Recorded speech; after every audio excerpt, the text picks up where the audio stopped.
Guys, it is Mike from Baltimore Rides here. Sunday, November 19th. It's about 4 o'clock and I have just dropped off my first passenger of the day at Dulles. So, it is what it is. My plans never go as planned. I wanted to get my 15 trips and get the hell out of here. And my first ride was an hour ride for $30. So $30 an hour. It's a decent average. All the way out to Dulles. So, while I'm here waiting in the queue, I thought I'd make a video. And I wanted to talk about Thanksgiving. So, I didn't work Uber last Thanksgiving because I wasn't doing it then. I only started in May. But everything I understand about the holiday, travel, traffic, has got me thinking this. And this is just my hypothesis. Call it what you will. Monday, Tuesday, Wednesday are going to be huge travel days, guys. People are going to be getting on the road to go visit family. They're going to be going out airports, train stations. So if you're going to work those days, work around the airport cycle. There's no sense in working at 2 a.m. when you know that Reagan shuts down at midnight. There's no sense in working a BWI or a Dulles after 3 a.m. when you know there's no flights at that point, and all those flights are red-eye commuter flights. So, think about the 7 a.m., the 9 a.m., the 3 and 5 p.m., and the 6 p.m. and 9 p.m. departure times. Airports tend to block their departure times around odd numbers.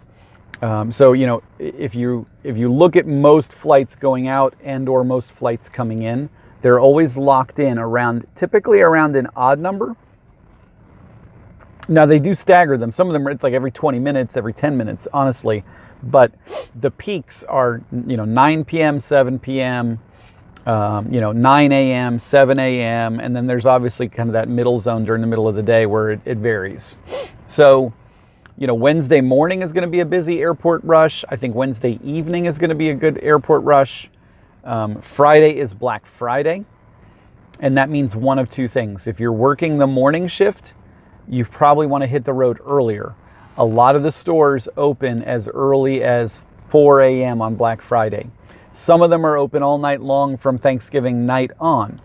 So if you're going to be on the road in the morning hours, you might as well get out early, because there's probably going to be people going back and forth to the malls, shopping, going to work. If they're a retail employee and they need to get to work and they need to be there by 4 a.m. Or whatnot, 5 a.m. maybe, 6 a.m. somewhat.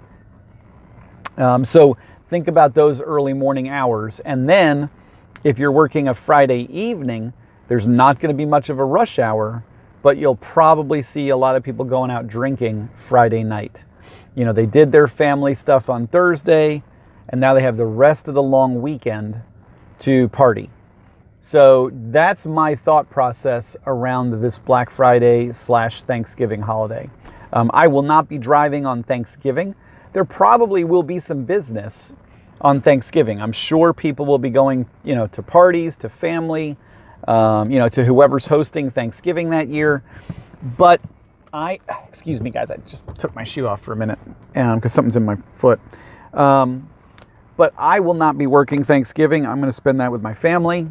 And, honestly, I've worked in retail the last decade of my life. And so I always worked Wednesday night. I always worked Friday morning. And I never really got to enjoy my holiday. So I'm going to work Wednesday morning and probably be home a little bit earlier than normal. And then I'm going to work Friday evening like I normally do. But I want to be able to actually enjoy Thanksgiving with my wife and kids. So that's kind of the plan, is to do that. But it's going to be a busy travel week, guys. So you're going to get a lot more calls to the airport. Know the airports. Know where your cell phone lot is, or your Uber lot, whatever you want to call it. Your staging area. Know what the the tricks of the trade are. Like BWI made an announcement that now we're going to use the upper deck. So we're always going to pick up and drop off at the upper deck. but you might still see customers going downstairs to arrivals. So, you know, we don't want to ask people where they're going. That's going to get you turned off. But if you text or call somebody when you get the ride request and say, hey, look, you know, are you on the upper level departures or are you on the lower level arrivals, so that I know where to pick you up? You know, that's going to save you a lot of headache having to loop around the airport twice. If you're going to, you know, a Dulles or a Reagan, you know, plan for traffic. Reagan gets very congested very quickly, you know, and you want to know, you know, where you're heading, because if you're going to Southwest or Air Canada, you're in the old original terminal. If not, you're going to be in the BC terminal. You know, Dulles, obviously it's just one big stretch, but there's only 4 doors for drop off, and or 4 zones for drop off. And there's 10 pickup doors. So, you know, do your homework. You got a quiet minute, you're sitting in your car waiting for a ride, you know, just pull up Google and, you know, do a little bit of investigating about those airports, because you're probably going to get more traffic to them.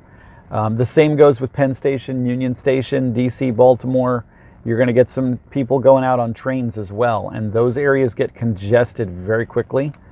I suggest not getting stuck at Union Station in DC. Dropping your people off right at the corner of Mass Ave, which is kind of to the left side of Penn Station, and just letting them cross the street and walk, or Union Station, and just letting them walk across the street. Because, you know, that little area there where it kind of goes around and there's the fountain and the couple flagpoles and that little monument, it's a nightmare. Once you're stuck in that traffic jam, you are in there until you're out. And I never get caught in that if I can. I always tell people, meet me over on the side by Mass Ave and I'll pick you up right there by the sidewalk. They can walk, you know, 100 feet. It's not going to kill them. So just some thoughts around that. You know, if you guys are not thinking about what this week is going to look like for you and how it's going to look differently, you need to. It's not going to be a normal week. It's going to operate a little bit differently. So definitely start strategizing what you're going to do, what hours you're going to drive, and what hours you're not going to drive now, so that we can all make a killing. I'm going to sign off, and I will see you guys tonight and let you know how I finish. Bye.